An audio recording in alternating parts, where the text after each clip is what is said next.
How's it going, everybody? Christian from Treasure Town here today, and we are going to be doing a topic that is really important to me, something that I wish that there was a good video on when I started to coin roll hunt, but that is the top 8 most common mistakes to avoid when coin roll hunting. I think that this information is actually pretty relevant to anybody who is coin roll hunting, whether they're a beginner or even advanced, as there are just some good things to keep in mind or little perspectives to shift. So with that being said, let's get into the video. Now, the whole premise of coin roll hunting is that you need coins to search when you're going to search, and the most important thing that I would tell people to avoid doing is, unless they're either owners of the bank or super good friends with the people who own the bank or have some other insane connection, is do not have the bank that you pick up coins be your drop-off bank. So what that means is either you're going to have multiple banks from the same branch in a relatively reasonable area that you can get the coins from one branch and bring to the other, or you may have to open accounts with 2 different banks. But the bottom line is, if you're going to be taking $1,000 of halves from a bank and then depositing $995 of halves right back to them, and you ask them to keep getting new halves, that's just not going to work, and they're really going to be upset that you're A, making a lot more work for them, and B, not actually adding to the bank's productivity. Remember, banks are not making any money unless you're a really high money customer from your business as a coin roll hunter. So the idea is you really want to avoid their irritation rising. And I think the theme in a lot of these different pieces of advice that I'm going to be giving is not irritating the tellers, doing everything you can to maintain relations. But a second way that you should be fostering that relationship is by not going to the same bank too much and not doing too much volume. So for example, I have 5 different banks that are involved with my coin roll hunting, and I plan to expand that in the future, but I pick up from 3 banks and I drop off at 2 banks, and I really spread them out. So for example, I'll drop off 2,000 in halves about once every 3 or 4 months at one bank, and at the other bank I'll go in about once every 3 months and drop off an assortment of coins. I am holding my pennies because I have somebody that I will give to them a massive amount of pennies, so something on the order of $500 to $1,000 of pennies, and that will save me a lot of trips to the bank.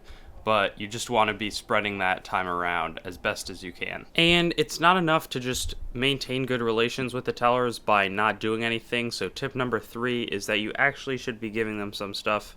It's not going to be cash, but what you're likely going to want to do is give them donuts or coffee or something like that, just to brighten their day a little bit. And I think that that'll go a long way because they appreciate it.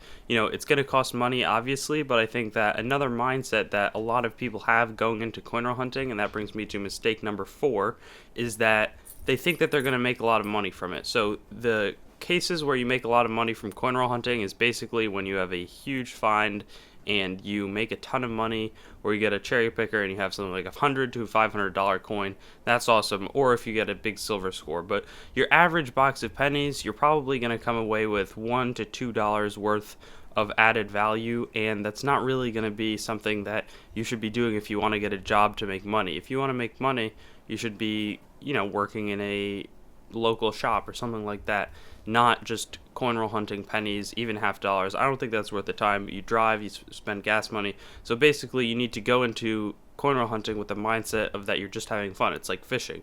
You don't go out there and fish recreationally if you're going to want to make money from it.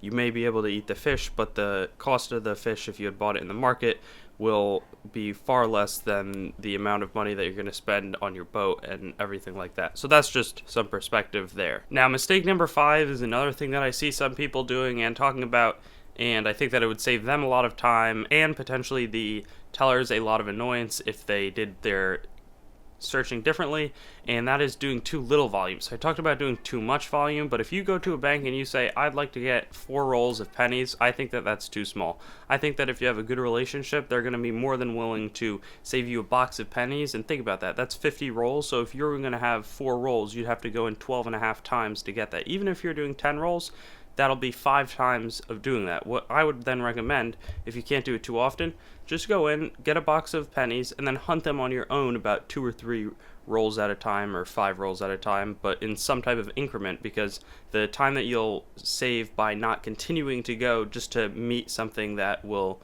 get you a fair amount of rolls where you're probably definitely going to find something, that's going to be a better strategy as well. Now, mistake number 6 may be a little bit controversial, but I'm going to say it anyways, and that is hoarding copper for no reason. There's probably some benefits to hoarding copper, but I would not do it if you don't really have a scope in place. So say you want to get, I don't know, $1,000 worth of copper pennies, and you have that money and you're being organized about it. I think that's a great idea, but just having copper for no reason is probably not a good idea, because then you're taking away $1,000 worth of cash that you can be searching more coins with, and you can also do other things with it, but it's just going to be sitting there. Say you're a prepper, or you have a very delineated objective, you want to hold this amount to sell in the future, then I think that that's a good idea. But just hoarding copper for no reason is not going to be a really effective way of making money. Here is an example of what not to do. So that is my store of pennies, and there's a lot of copper in there, but I'm going to try to get rid of this once I hit a certain amount. I know somebody who has a very detailed objective. I'm not going to go into too much detail on them, but they want to search all these coins with a Rydale and take out the amount of pennies that they want, and it's going to save me the time of sorting them and bringing them back to the bank. But this is something that you should only do if you have a detailed objective and you know exactly what you're doing. And mistake number 7 I'm about to show you, but basically it involves not having an effective way of actually returning the coins, because if you search a lot of coins, you need to be keeping that fluid and getting that back into the system. You don't want to just be sitting on a bunch of coins that are worth face value. So basically, either you have to go to a bank with a rolling machine, which I have one of them, but one of the things that I've realized is that while they have about $150 to $200 worth of capacity for pennies and tons of nickels and quarters and dime space, they only have one $500 bag of half dollars. So to avoid having them need to come over and switch out the bag, which causes them a lot of annoyance, I actually roll my half dollars, then go to a different bank with about 4 boxes at a time after I've accumulated them from several searches. So again, this happens every 3 to 4 months, and I will just drop it off with them. So I'll show you exactly how I roll them. I think that it's a good way of saving time as opposed to counting 20 at a time. So here it is. Basically what I do is I count out 20 coins, 20 half dollars one time, and this really works best for half dollars because of the thickness of the coin. But I will get that for one of these rolls, and then I'll just grab handfuls of half dollars and get them to the same height as the first roll. And this way I'll do that with the whole box, and then I will roll each of the coins once I've counted out a bunch of piles of 20. And the advantage of not having them in piles but in this is that I just pick it up and I can slide it into the roll really quickly, and this has saved me an enormous amount of time re-rolling coins and saving the tellers the annoyance of having to deal with about 4 bags being taken out of their machine. And the last of my 8 things that I want to caution you against doing is pretty important, and that is going into coin roll hunting with no real objective. I kind of alluded to that with the copper, but really if you're just going to go out, get a few rolls, and not really know what to do, actually that can be pretty fun for those who want to just really do it pretty casually as well. But I think that it's most fun to try to specialize. So some people solely after silver, so they want to do a lot of half dollars and dimes. Say they're trying to fill out a set, then you just go for whatever set you're filling out. You know, quarters can be a great set. If you get a box, you'll probably fill up your set of quarters. Now, the thing that other people like to do is really focus on cherry pickers. So for that, I would definitely go and focus on the Lincoln cents. I know some people that solely do Lincoln cents, and they only do that because they only want to cherry pick for the varieties, which are found more often on those wheat cents. So in summary, just know what you want to do and then find something that's for that objective. Nickels is also a good one. You'll probably find some war nickels, which are silver, and you'll also get a lot of pulls because there's lots of pre-1960. That's what I take out in each box. Normally you can find around 10 of those. If you have a good day, you can get a lot more, but really whatever you want to. And then we have 3 bonus tips. So the first bonus tip is on customer rolls, be careful. Once I picked up a large lot of customer rolled half dollars, and they after picking up probably like $500 worth of them, I realized that there were only about $9 worth of halves in each roll. This person made a lot of money, and I probably lost between $40 and $50 on that lot of 500, so that was really unfortunate.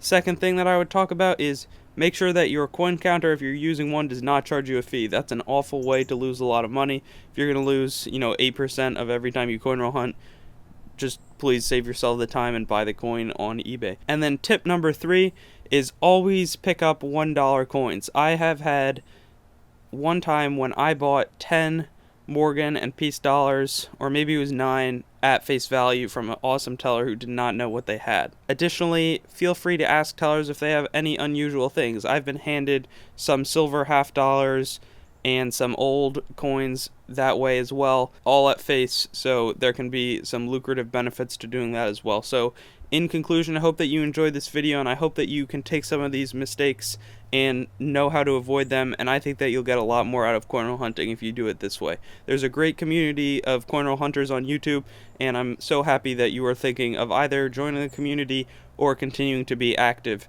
And make sure that if you have the ability, post on YouTube. I think it's great. I love seeing new creators, and I think that it's something that's been really impactful and meaningful in my life as well to be on this YouTube community. So with that being said, have a great day, good luck coin roll hunting, and I hope that you guys find some of the hidden mules, the big money coins out there that you can find and you can talk about on your YouTube channel, or I can see in a coin news update.